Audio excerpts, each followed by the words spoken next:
Hello everyone, hello you. I'm so glad that you're back. This is the second part of the video, and here we're going to look into the different communication channels where you can voice out that you're in the need of new volunteers.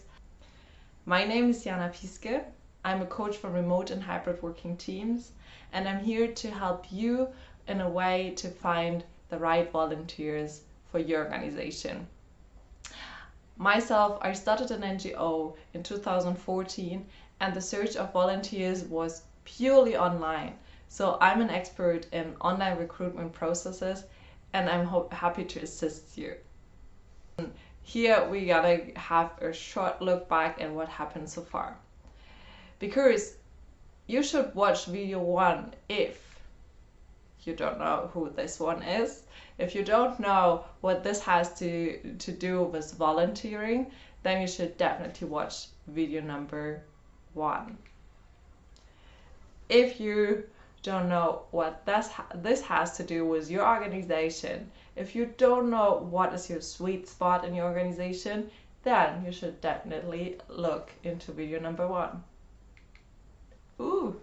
And now, for you, what is important now is to see your how. How does your onboarding process look like?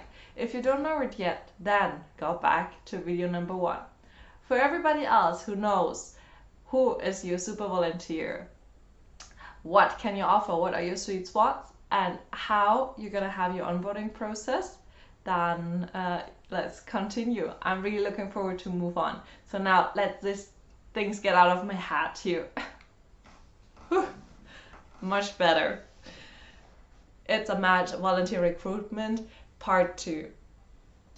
Because volunteering is like dating. You know you're on a search of somebody, and maybe there is somebody out there in this world on the search of you as an organization. But maybe there are also volunteers who don't even know that they are looking for you.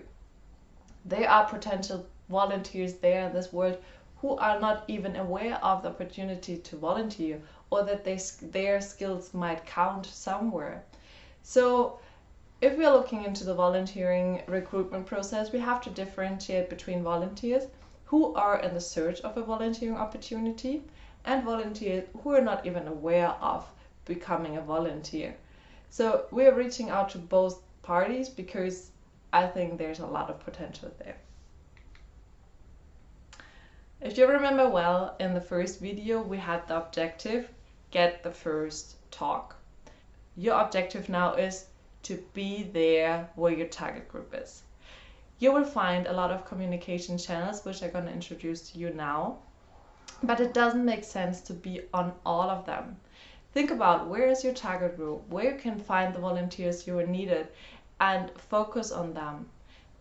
It doesn't make sense to make all channels just a bit. It is better to choose 1, 2, or maybe 3 according to your capacities, according what you're needing, and then focus on them and do them very, very well. Because if you play on all games, you won't win. But if you're playing 1 or 2 games pretty well, then you're definitely gonna succeed there. So, but how do you choose what is the right channel for your organization? Question number 1 is, how established is your organization? Are you quite new in the game and you don't have a big network which can support you? Then maybe there are other channels where you can have a wider reach out to more people with less effort. Better for you than using your newsletter, for example. The other question is, who is your targeted volunteer? Who is your target group? Who do you want to talk to? Are you looking for younger people, older people, digitalized people, or people who are just retiring? So there's different target groups. You can reach out through different channels according to what you're looking for. So think about where is your target group the most, and where could you reach out to the person you're actually looking for. And last but not least, the question is, how do you want to develop your team? Do you want to diversify your team? Do you want to spread out to more people, to become to get more diversity into your team? then you should maybe try a new channel than you did before, so that your team is actually really changing. Because if you're always digging in the same hole, you always get the same sand. So if you're going somewhere else, then you probably find new people as well. I'm going to introduce you to some of my friends who are in the same experience like you, who are going to share their experience with you. So let's start with internal search. I'm going to introduce you to Cedric. Cedric is a person who is just growing his team, and he wants to use his already built team to make his team a bit bigger. He had a wonderful idea, which I'm just showing you now. Have fun. This is Cedric. Cedric is part of a mid-sized local organization. He is a great networker and knows many people. His team consists of some active members, and he knows one thing for sure. New members should only bring one thing: fun for the activities they do. In the next team meeting, Cedric invites every member to a virtual live cooking event and let them bring their families, roommates, friends. Everyone can come. Everybody should bring someone. During the cooking event, everyone has a lot of fun, and Cedric uses this opportunity to share to the people what the organization is about and what they're working on. Everybody is enjoying the time. They're laughing, they get to know the people, they enjoy the time as a team. At the end of the event, Cedric lets people know that new volunteers are needed, and anybody interested should just contact him. Julia's roommates are really in love with the atmosphere and the team they got to know. They are really convinced that they want to become part of the organization. The next day, they directly call Cedric to see how they can join the organization. As you could see, Cedric had an amazing idea doing a live cooking event to get people interested in what he is doing, what his organization is doing, to join the activity, and giving him the opportunity to talk about the activities and how people can join. This helps a lot because your potential new members already get to know the team. They already feel comfortable. So if you remember our objective, get the first talk, you already are there. You already have the first talk. You make it easier for people to reach out to you because they already got to know you. They know how you are, who you are, and how to talk to you. So they're not so afraid anymore to reach out and to ask on how they could support your team further. So I actually like the idea a lot of Cedric. You could do this with other events. You could also maybe plan a party. Maybe you can organize a workshop, where you can organize a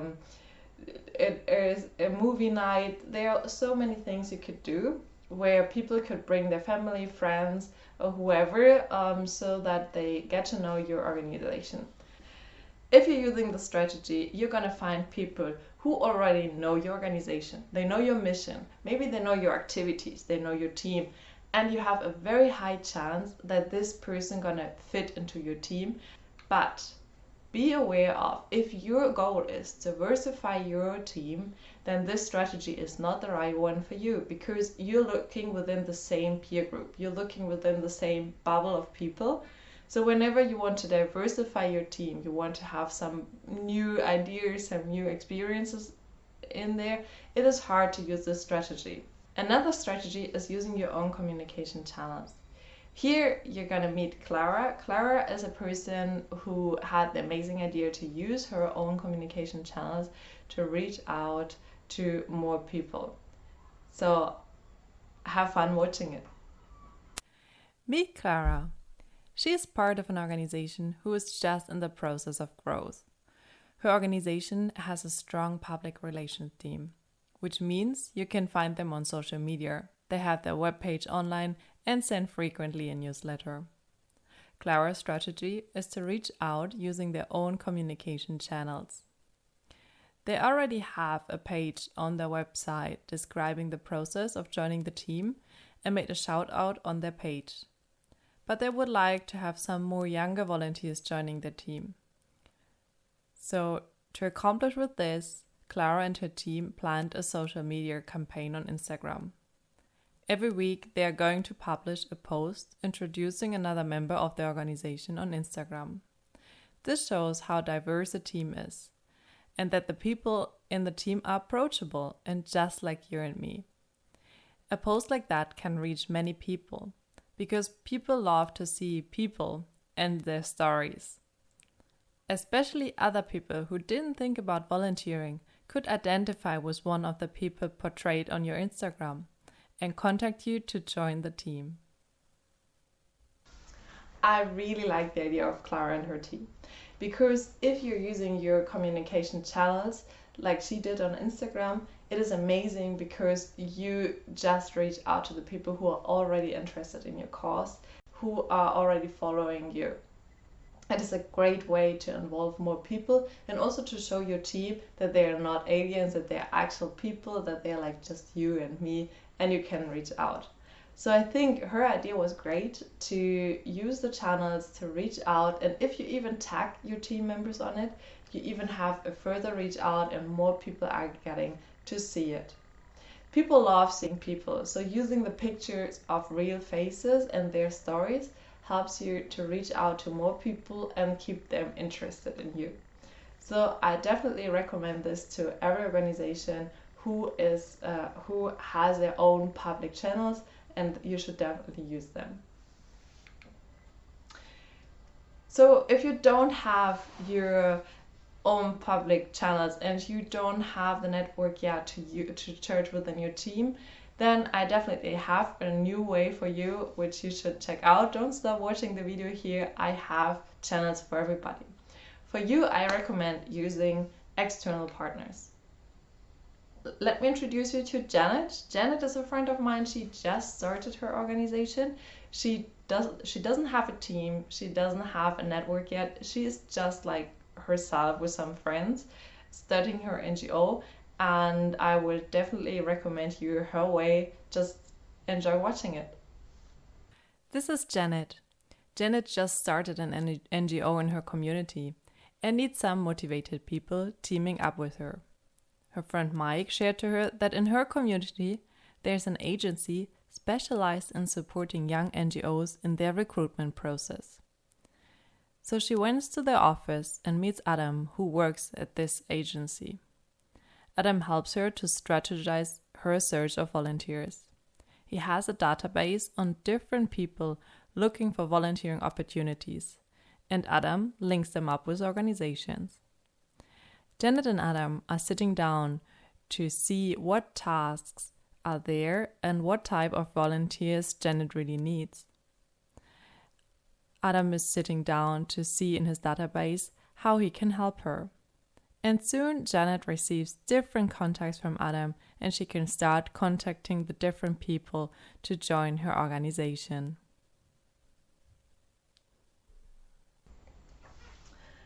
How did you like Janet's story? I think it is amazing how she got support from her friends, making her aware of the opportunities which are there already in the community to reach out to volunteers. Let me be this friend for you now. There are these agencies, there are platforms online where you can actually search for like-minded people who are looking for the opportunity to volunteer. There you can find people who actually are on the search of a volunteering opportunity.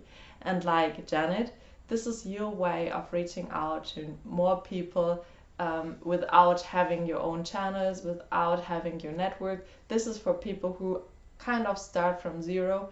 And this is a great opportunity for you. I recommend using agencies whenever you're looking for community-based people from within your community, and you can use online platforms if you also offer remote volunteering opportunities, because people stumble over it in the internet. So if it is a remote volunteering, or if you're within a bigger city, then also the online platforms are for you. You find people there who already are on the search of volunteering. So those people are really, really motivated to start volunteering with you. They have been searching, they have been thinking about how they can volunteer. They logged in or they reached out to their agency, and then they supported you. And then they found you. So this is really a great start because the motivation level is high. And from there you can start together and work together, which is great. And having a partner on your side, especially if you're new in the game, having an agency or this online platform supporting you on your search is great, because they also actually support you on your steps to your volunteer. They are there if you have problems with the onboarding process. They know the community, they know the people you might find there. And yeah, but what you have to be aware of is ask yourself if you are looking rather for digitalized people or less digitized people. Because if you're using an online platform, you probably have a younger target group who are actually looking online for volunteering opportunities. If you're going to the local agency setting you up with volunteers, you probably find more people who are not using the internet and are more used to go to a local office to ask for volunteering opportunities. So the target group you meet, deciding for those two ways, are quite different. So choose well what is the right choice for you and your need. I brought you the links for the different platforms I recommend you. The first one is in Ukraine, this one is in Russia, and this one is in Germany.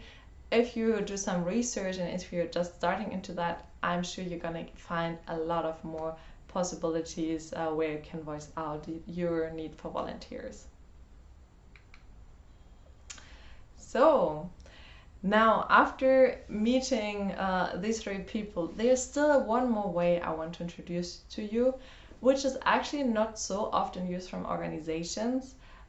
The way I want to show you now is creating collaborations. It has a high potential for you to reach out people who have specific skills.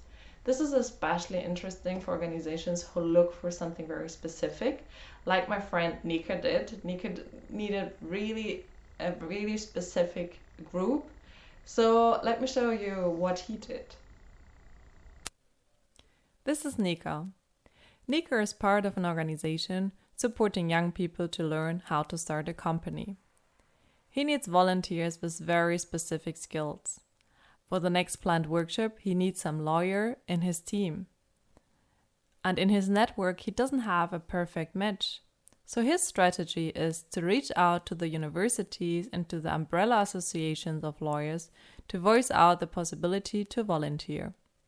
Various students who would love to get some practical experience and some retired lawyers contact Nika afterwards.